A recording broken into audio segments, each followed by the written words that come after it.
तू याच्या अगोदर कधी पाहिलेलीस गरम पाण्याचं कुंड? नाही, हेच पहिलं. त्याच्या अगोदर आमच्या बाबांनी आम्हाला आजारी पाडलेलं होतं. बरं झाल्यावर तुला नेऊया म्हणत म्हणत मला आता आणलंय बाहेर कुठेतरी. नाहीतर बरी आहेस काय तू? बरी हाय, बरी आहेस काय तू असं म्हणून म्हणून मला खरोखरचा आजारी पण पाडलं. खोकला आला, सर्दी आला, बीपी वाढला माझा. एवढ्याशा वयात तुझं बीपी कसं काय? काय माहित, टेन्शन घेतलेलं. फिरायला कुठं निनात म्हणून काय? होय. सोनिया कुठं आहे? त्या मॅडम नाही आहे, बाबांनी आणलं नाही त्यांना. का येतो म्हणाल त्या बुधवारी. तुम्ही इथे एवढं काय घोडं मारायला आलता लवकर पटकन आजच्या आज? घोडं मारायला? हं, तुमचं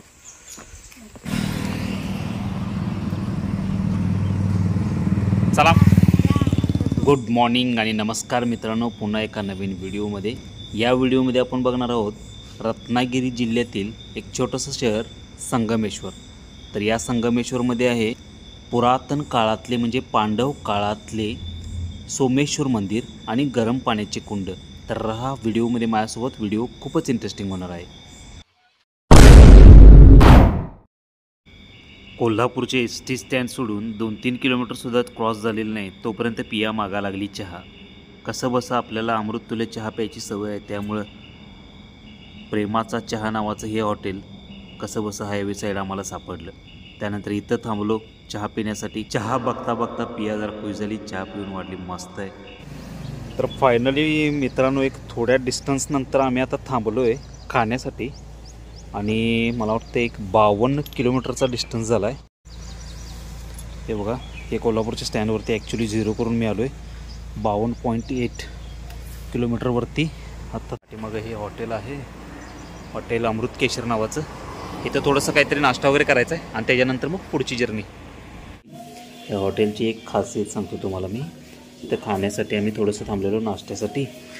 त्यानंतर त्या दादाने आम्हाला काय विचारलं की तिथं काय काय आयटम्स आहेत ते सगळे सांगितले.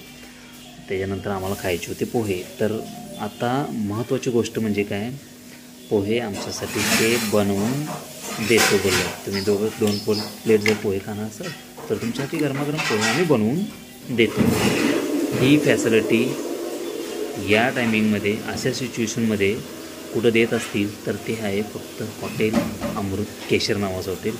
जर या रस्त्यावरती तुम्ही आला, कोल्हापूर रत्नागिरी रोडवरती हे हॉटेल अमृत केशर नावाचं हॉटेल आहे. पाठीमागं जे HDFCनं ATMमधून पैसे काढले ते कुठलं, मलकापूरनं? मलकापूरपासून एक मलकापूरचं जे बस स्टँड आहे तिथून ऑलमोस्ट एक 3-4 किलोमीटर ते 2 ते 3 किलोमीटरच्या डिस्टन्सवरती हे हॉटेल आहे. इथे व्हिजिट करायला अजिबात विसरू नका, चांगलं आहे. आणि पोहे पण दाखवतो तुम्हाला कसं आहे. गरमागरम बनवून द्यायला लागलेत म्हणजे ते प्रश्नच नाही आहे, एक ओकेच असणार आहे.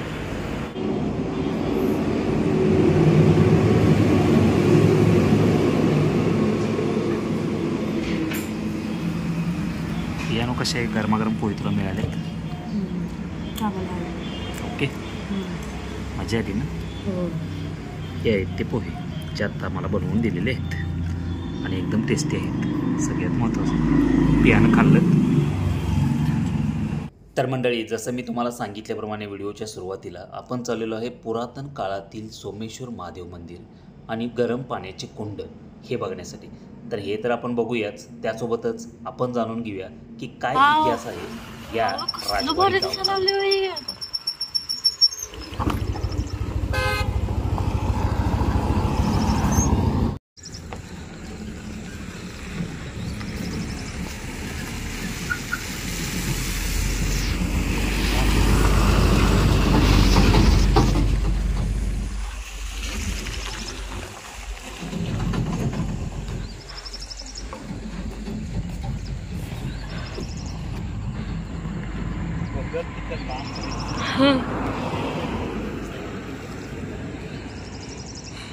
पाठीमागं तिथं जर पाठीमागं आता बघायला लागलं आपल्याला तर पाठीमागं दिसतात बघा, ते जे धुकं आणि हे सगळं जे दिसायला लागले ना एकदम जबरदस्त बघण्यासारखं आहे. हे सगळ्या गोष्टी तुम्ही व्हिडिओ ते बघालच, पण मी तुम्हाला सजेस्ट करतो, वैयक्तिक पर्सनली सजेस्ट करतो की इथं येऊन बघण्याची जी मजा आहे ना ही तुम्हाला असं व्हिडिओत बघण्यासारखी नाही आहे. तरी पण आता इथंपर्यंत जर व्हिडिओ बघायला आलाय तर आता तरी चॅनलला लवकर सबस्क्राईब करा आणि या व्हिडिओला लाईक ठोका पटकन. आणि तुम्ही पण इकडे नक्की या बघायला. ह्यो नजारा खूप छान दिसत आहे आणि खूप अमेझिंग आहे. आणि इकडं आहे आमची गाडी. इथं आहे आमची ही गाडी. ते बघा ST. घेऊ नकोस खालून बसले.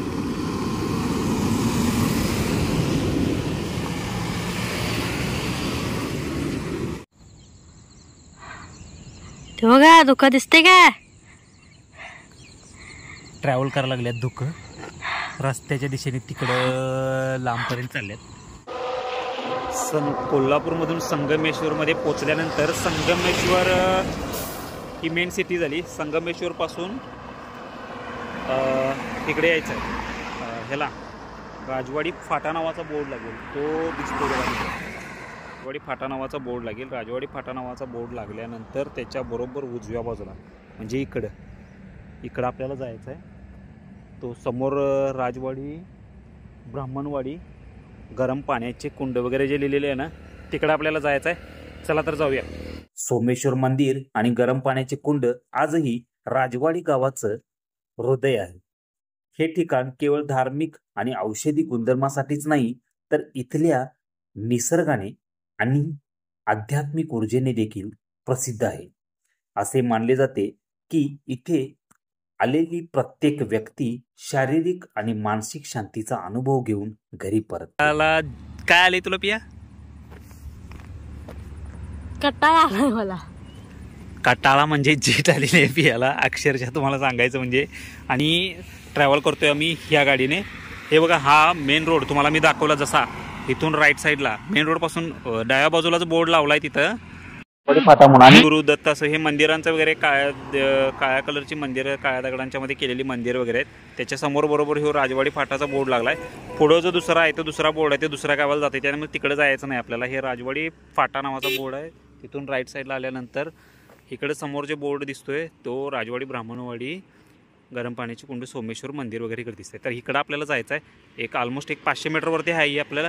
चला तर जाऊया आपण बघूया. अजूनही गावकऱ्यांच्या मते त्या संतांच्या तपस्येचा प्रभाव आजही टिकून आहे आणि त्यामुळेच हे ठिकाण चमत्कारिक आणि रहस्यमय मानले जाते. चला तर जाऊया या ठिकाणी पटकन हे रहस्य आणि हे चमत्कारिक गाव बघण्यासाठी. तर राहा व्हिडिओमध्ये माझ्यासोबत. शेतीसाठी पाणी नसल्यामुळे लोक खूप चिंतेत होते. त्याच वेळी गावात एक प्राचीन संत आले. त्यांनी परिस्थितीचे कारण शोधून काढण्यासाठी गूढ शक्तींचा अभ्यास केला. त्या संतांनी गावाच्या उत्तरेला असलेल्या एका टेकडीवर बसून तपस्या केली. कमानीतून सरळ आत यायचं पहिलं. कमानीतून आत आल्यानंतर तुम्हाला खाली खाली चालत यायचं. तपस्येच्या काही दिवसानंतर त्यांना दैवी दृष्टांत झाला.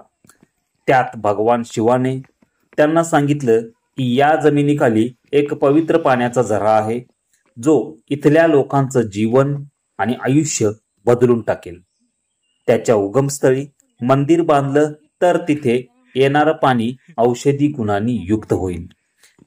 गावकऱ्यांना ही गोष्ट त्या संतांनी सांगून त्यांच्या मार्गदर्शनानुसार ठराविक ठिकाणी खोदकाम सुरू करण्याची सूचना दिली. काही दिवसांच्या मेहनतीनंतर तिथे अचानक गरम पाण्याचा उगम झाला. एक 500 मीटरवर तरी चालत जायचं आहे ऑलमोस्ट. हे बघा ही अशी साईडनं अशी झाडं वगैरे जबरदस्त. पिया थोडीशी वैतागल्या काय खुश दिसले काय माहित.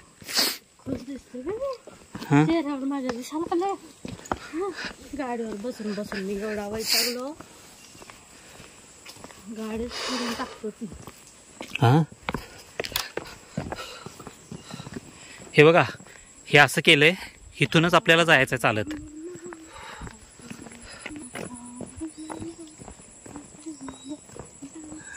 बाई पागल झालाय का बाई? काय प्रकार?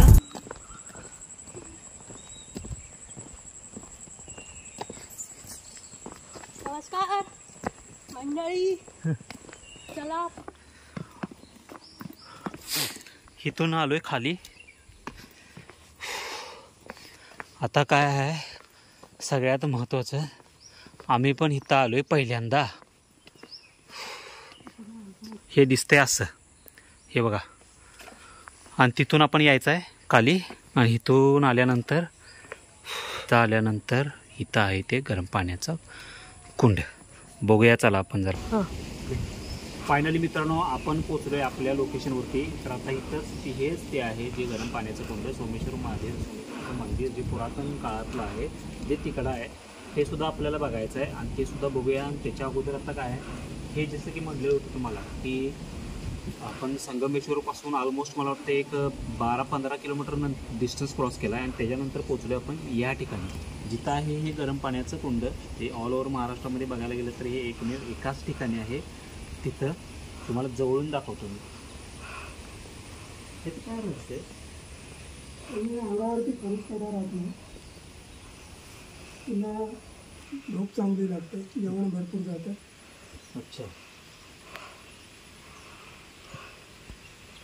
आणि हे असं म्हणजे ह्या एवढ्या एरियातलं पाणी गरम आहे, ह्याचं काय रहस्य काय हे असं? ह्या एरियातलं असं नाही, पण साधारणतः राजापूर ते वज्रेश्वरी मुंबई हा पट्टाच जो आहे हा गरम पाण्याचा पट्टा आहे. अच्छा. त्याच्यामुळं आता ही इथे व्यवस्था म्हणजे कशी अशी तुम्हाला कुठे बघायला मिळायची. हे अशी नाही मिळणार. आता हे जे कुंड आहे ते खास देवासाठी पाणी जातं. ओके. पूजेसाठी दोन वेळ पूजा असते देवाची, त्या पूजेसाठी हे पाणी जातं. तर त्याचं आंघोळ करायची आहे, बाल्टीनं पाणी बाहेर घ्यायचं आणि आंघोळ करायचं, आंघोळीचं पाणी आत जातं. बरोबर. आणि ते जे कुंड आहे ते कुंड म्हणजे यातलंच पाणी ते खाली पास होतं आणि तिथून पुन्हा ते तेवढं बाहेर पास होतं. जेवढं बाहेर पास होतं तेवढं ते इथून आतून येतं वरती सारखं. त्याची लेवल कधी कमी होत नाही. लेवल कमी होत नाही, ही आहे अशीच लेवल राहणार. जास्त पाऊस लागला की जास्त गरम, त्याचा पाऊस जास्त लागेल तसं पाणी जास्त गरम, जास्त गरम जास्त गरम होतं. आता हे नॉर्मल आहे सध्या. ते कुंड मात्र ओव्हरफ्लो होतं, म्हणजे पाऊस पडला ना, उकळलं ना पाणी की ते ओव्हरफ्लो होतं. अच्छा. इथूनच तर ना पाणी इकडे जास्त गरम आहे, इकडे जास्त गरम आहे.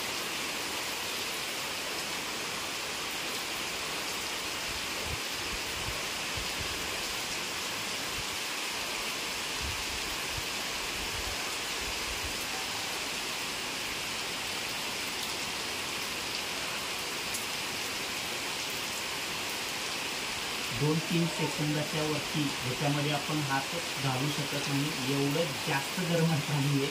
त्या काकांनी जसं सांगितलेलं आहे सगळी माहिती त्या पद्धतीने. आणि जसं जास्त पाऊस पडायला आहे तसं पाणी जास्त गरम व्हायला आहे.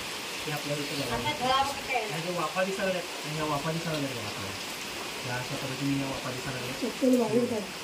5 सेकंदाच्या त्याच्यात हात घालू शकत नाही आपण, मॅक्झिमम 5 सेकंद.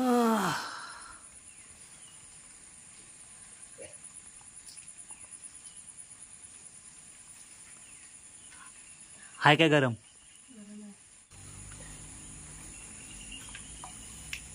टोपी दे इकडं.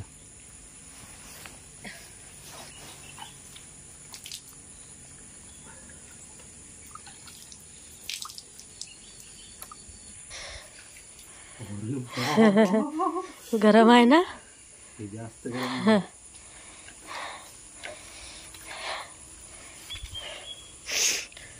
शिस्तीत पायाला चटका बसवलेत ना. पायाला चटके बसा लागल्यात, त्यामुळे इथं सर्व करू शकत नाही. आपण जे घरामध्ये सोलरचं पाणी वापरतोय, चुलीवरती तापवलेलं पाणी, गॅसवरती तापवलेलं पाणी, त्याच्यापेक्षा 10 पटीनं जास्त गरम पाणी हे आहे. त्याचा स्पर्श अत्यंत सुखद आणि शीतल वाटायचा. संतांनी त्याच ठिकाणी भगवान शिवांचं मंदिर बांधण्याचा सल्ला दिला, ज्याला आज आपण सोमेश्वर मंदिर असं म्हणतो. तेव्हापासून हे कुंड आणि मंदिर गावासाठी तीर्थक्षेत्र बनले आहे. गावकऱ्यांनी त्या पाण्याचा उपयोग केल्यावर त्यांच्या अनेक आजारांनी कमी होण्यास सुरुवात झाली. इतर लोकांनाही या ठिकाणाबद्दल कळलं आणि दूरवरून म्हणजे ट्रॅव्हल करण्यासाठी लोक दर्शनासाठी येऊ लागले. लोक म्हणतात की या गरम पाण्याचा उगम साधा नाही, हा शिवशंकराचा आशीर्वाद आहे, ज्यामुळे हे पाणी सदैव गरम राहतं. इथं आंघोळ केल्यावर फक्त शारीरिक आजारच नाही तर मानसिक ताणतणाव देखील कमी होतो. गावकऱ्यांमध्ये असंही म्हणतात की मंदिरात पूजा करताना एक अदृश्य शक्ती भक्तांच्या प्रार्थना ऐकते आणि त्यांच्या मनोकामना पूर्ण करते. सोमेश्वर मंदिर आणि गरम पाण्याचे कुंड आजही राजवाडी गावाचं हृदय आहे. हे ठिकाण केवळ धार्मिक आणि औषधी गुणधर्मासाठीच नाही, तर इथल्या निसर्गाने आणि आध्यात्मिक ऊर्जेने देखील प्रसिद्ध आहे. असे मानले जाते की इथे आलेली प्रत्येक व्यक्ती शारीरिक आणि मानसिक शांतीचा अनुभव घेऊन घरी परतते. अजूनही गावकऱ्यांच्या मते त्या संतांच्या तपस्येचा प्रभाव आजही टिकून आहे आणि त्यामुळेच हे ठिकाण चमत्कारिक आणि रहस्यमय मानले जाते.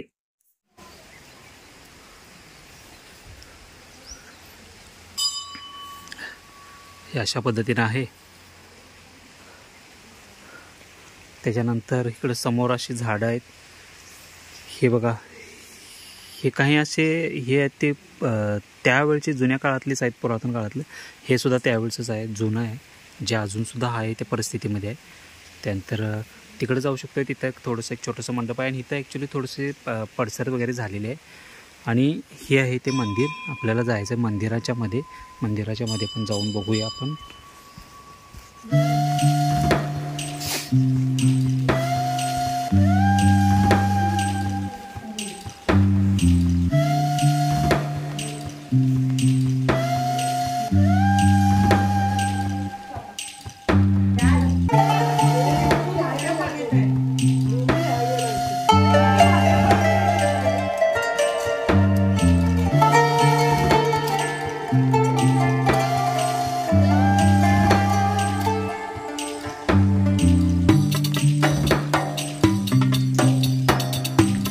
कसं आहे मंदिरामध्ये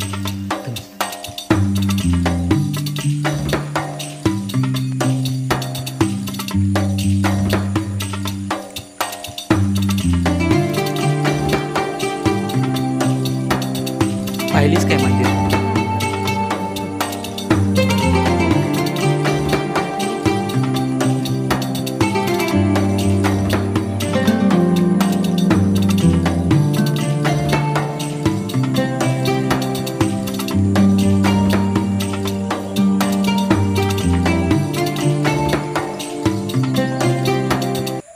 इकडे होतं ते मंदिर जे आपण पाहिलं. आता सॉक्स आमचे भिजल्यात आणि बूट आणि सॉक्स सगळंच भिजले, त्यामुळे सॉक्स काढून ठेवलेत आणि फक्त बूट चढवा लागलोय.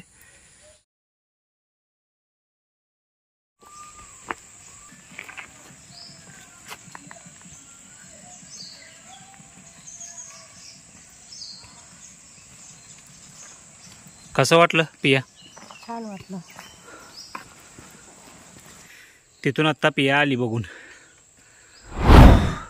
मजा आली काय पिया?